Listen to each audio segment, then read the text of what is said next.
Good evening, everyone. So I'm out here working on the C6 and I'm getting to it late as usual. I mean, it's like 6 o'clock, but you know, the sun's going down or gone down. So we're out here working on the fuel gauge again. So give you a quick little backstory on what's going on with the fuel gauge before I start jacking the car up.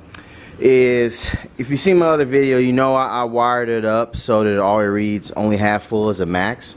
But so for instance, what the computer senses is if you drive 60 miles and the gas gauge does not move at all, it would throw a code. So what I'm trying to do is I'm trying to eliminate that from happening again. So the only way I'd be able to deal with that issue is I have to have my scanner or my Bluetooth device, which is one of the reasons why I got a phone permanently mounted here, my Bluetooth device connected to my OBD scanner, so I can just reset the code when it comes and actually sets for the fuel gauge not working. So what I'm going to do is I'm going to wire up a switch with the resistors so that whenever that signal gets detected that the gauge hasn't moved after 60 miles, that I can just flick it to a different resistance value and then flick it right back, so it detects that the gas gauge moved. Hopefully the way me explaining it makes sense. So what I'm gonna do is I'm gonna install the wires up and essentially put another rocker switch right here that allows me to have one resistance always on the 240. I forgot what the values are, but it's around 210 to 240. It always shows that the max will reach is half. And then I'll put another resistance that allows me to flick to it to show that actually something has moved in that passenger side the passenger side fuel tank. So hopefully that makes sense. Probably makes sense once I get it all hooked up and show it in practice. But so the first thing I'm gonna do, I already got the windows down to prevent them from blowing out, and also got the trunk hatch popped. So the next thing is I'm gonna do is I'm gonna loosen the lug nuts, jack the car up quite a little bit so I can get up underneath the passenger side and second where I can run the wires the best, and then remove the wheel and start getting to work. So let's go and get started.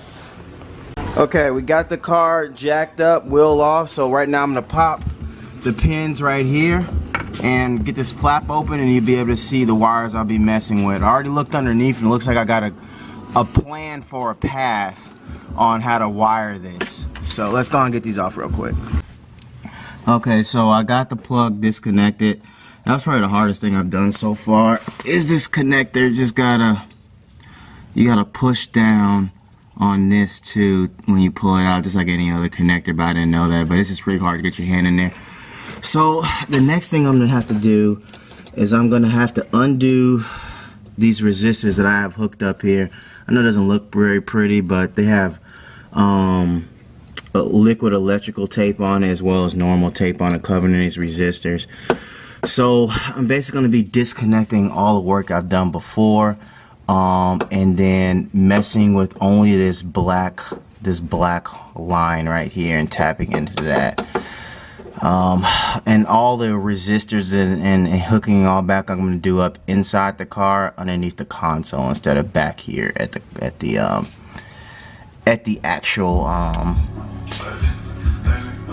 actual connection. So in case I have any issues, I don't have to take the wheel off, I don't have to jack it back up, I can just pop the console and then work on it up there. So yeah, let's go and get started. So what I'm gonna do here is I'm gonna cut the resistor setup that I have here at this top black wire and this green wire just right here, so I can pull the whole thing off and keep how it's somewhat built together, and I can just reuse it. Then what I'm going to do is I'm going to connect wires to this black wire and then this green wire, and then just start running them underneath the car into the inside. So that's what I'm going to do right now. Okay, so this is my resistor setup. Before I get everything locked back down on the inside, I'm going to make sure that it still reads the correct numbers. But you see I got the wire stripped here. The next thing I'm gonna do is just start running those big long leads. So yeah, let's go. Okay, right now I got one wire connected here to this green wire. Then I have another wire that has some liquid tape on it right here. You can see the black one coming in here to the yellow one. I twisted those together. I really want to crimp them, but I was running out of room on this black wire on getting my stripper up in there, and I can't use my teeth because I just can't get up there deep enough. So yeah, the problem is there's not a lot of strands I'm missing with. A couple of them got ripped off, so I'm hoping the signal will still carry. If not, I know exactly where I need to go back to the problem.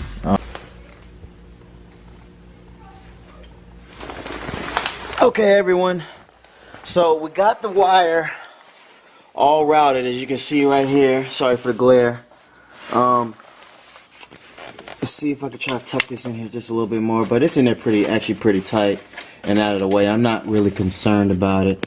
I mean, if I really want to, I can put some of my tubing on there, but I'm not concerned about it because they're insulated. But one of the things is these rocker panels. They have these rubber stops. Let's see if I can get a light on here to show you. If you can see it right there, that rubber stop right there to kind of like, I guess, help cushion the rocker panel so it doesn't flap up against it and make a noise. So I was able to put the wire back there behind it, and there's about 3 of them lined up. There's another one there. And it allows it to keep the wires back out of the way so they won't come and be underneath the carriage. I went ahead and put the wires up through here, up through the fender well. And now, see, it goes through up in here. And now I'm routing it on the inside. As you can see, there they are right there. So the next thing is actually just wiring it just like the same route underneath the dash and underneath the glove box, and then into the dash, and then with the switch. One thing I will say is that when you're using wires of the same color, make sure you mark them, because I have to go back to the source and figure out which one was which. So this has the black tape on it, so that's the black wire, and this one's the green wire. So I just know how to wire them up when I do these resistors. So the next thing I'm going to do is I'm going to test my resistor. Actually, no, the next thing I'm going to do is I'm going to wire on these flexible, this flexible wire. It's not solid. I'm going to wire it in onto these, and I'm going to start my routing and get it positioned in here ready for the switch. And then I'll test my resistors and then try to hook up the switch I have.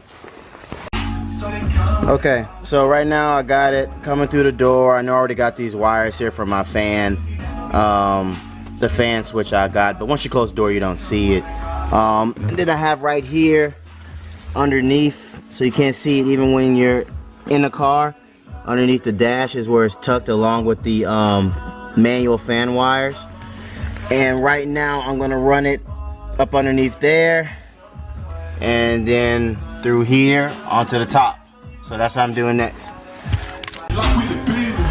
Okay, so I got the wires all routed through. Put on the screen here. Okay, so I got all the wires routed through. The 2 wires here, one going to the black unit, black wire, one going to the green wire. So the other thing is I took my resistors apart. Apparently I have plenty of them on my current resistors. I measured this one and it's showing more than what it needs to be, because it only needs to be showing 250 or 300. So right now this one's showing like 330, which is fine because it was working fine before. And then this little resistor here is a 90 resistor, and this we're measuring about 88, 89.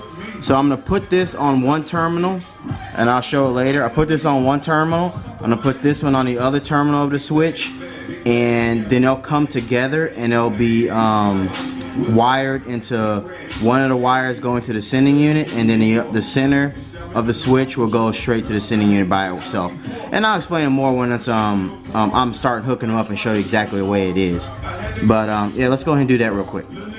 So I made the mistake, and on Amazon I ordered the wrong switch. So what I need is a 3-prong on, off, on switch at the minimum. That's what I need. So what I would do is I'll hook one resistor up to one prong, probably the one I'm always going to leave it on, which will be 2, which would be the high setting, and then I'll leave another resistor hooked up to this left side, which would be the low setting. but I'll never keep it in off. So it'll either be on or on. But what it will do is, like, the sending unit will be acting fine. Then I hit the 60-mile trip thing, and I'll switch it to 1, and it'll reset the gauge, and then I can just go right back instead of me having to hook the OBD2 up and resetting the code. The problem what I made the mess up on here is I got a momentary on, off, on switch. So when you push the button, it immediately goes back. What I needed to do is when I push the button is it stay that direction. So I already ordered on Amazon to get another one coming in. It probably won't come in until Wednesday or Tuesday. I don't know if I'm gonna wait that long, so I might go to the store tomorrow on my way home from work and just wire it and get the right switch. But in the meantime, I'm gonna go ahead and take the resistors and put them on some wires so that all I gotta do is just hook these prongs up and test it. So I'll go ahead and knock that out real quick. Okay, so I got the little center console trim piece removed. There you can see that's the switch for the cooling fans. I'm gonna go ahead and attach a switch for the fuel relay right above it. So I'm gonna go ahead and get my drill out and make a little hole here, a little circular hole, and then try to snap it in real quick. So yeah, let's go and do that. Okay, so we made the hole. It's not quite big enough, but what I'm gonna try to do is I'm gonna see if I can force it through in there, because it's supposed to be held through like by retention. Sorry about the lighting, but I really don't have a good workbench and I need to actually get one. So as you can see, got the thing drilled in there. We use these like funny hole bits like this. Well, that's a bad one, but I end up using it. But bits like this, just like we did before. You can see this is the final product. Sorry about the lighting. That's the final product there. So right now I'm gonna hook these up and give it a try and see if it works the way I want it to. Earlier, the black one. Okay, so I got the switch hooked up, as you can see. Let's see if the fan still works. Okay, yeah, the fan still works. So what you have to do is got to keep it at least on one of these resistances. One, I think I'm gonna have it on 2. That's what you have to leave it on, is 2, and 1 is what I cycle between. All right, everyone. So I'm here at the gas station and filling up. So basically, the switch here is working perfectly fine. So right now it's in 1. If I switch it to 2, the resistance value would change and the gas gauge will move. So watch this. Okay, there you go. Now you see it's moving. Yeah, for some reason it moves all the way to full. But hey, as long as the value changes and the gas gauge moves, then I can put it back at 1. As you can see, now it's moving back to the way it's supposed to be. So I probably stumbled through me saying this in my last video, so I'm gonna edit it out in my last segment on what I was fixing here. So in a nutshell, the issue with the Corvette is the Corvette has 2 gas tanks, one on the passenger, one on the driver's side. And the way the gas gauge is calculated is that it uses an average of both fuel tanks to tell you what it's reading. If one of the tanks aren't reading correctly, it doesn't have anything to average against. It doesn't, you know, it's like 2 divided by 0 is going to be 0. So it needs to be, it needs to have an actual reading to be able to give you a good reading. It can't just show empty. So what I did is I wired up a resistance value, because the resistance for the passenger tank is around 240 to 257 ohms. I wired up the resistors to always read 240 or 250 ohms, and that will basically say to the computer that the passenger gas tank is always empty. So the max it will ever read is half. And then once, you know, it really gets to half and starts going below that, I'm getting real readings. However, the computer and GM and all of its wisdom, if the gas gauge does not move after 60 miles of driving, it would throw the code again saying that something's wrong with the sending unit, because the gas gauge should move if you're driving it. So what I did is I wired up these resistors so I can, whenever that code pops up before it sets the actual DTC check engine light, so I could change the resistance values by just switching, flip-flopping over real quick, as you saw a minute ago. and not allowing the DTC to set in and me have to clear my code using my OBD2 sensor. So that's essentially what I did. Got the work, you know, the write-up from a guy on the Corvette forum. I think his name is C6 Power, but great write-up, and he was very responsive on helping me out. So this is my solution. Instead of dropping the fuel tank, which takes about 10 hours to do, if not a little bit less. And if I was gonna pay GM to do this, like $1,000 to $1,500. If you haven't been to the channel before, thank you for watching. This is another episode of like Corvette Hacks. Thank you for watching. Please like and please subscribe. Thanks.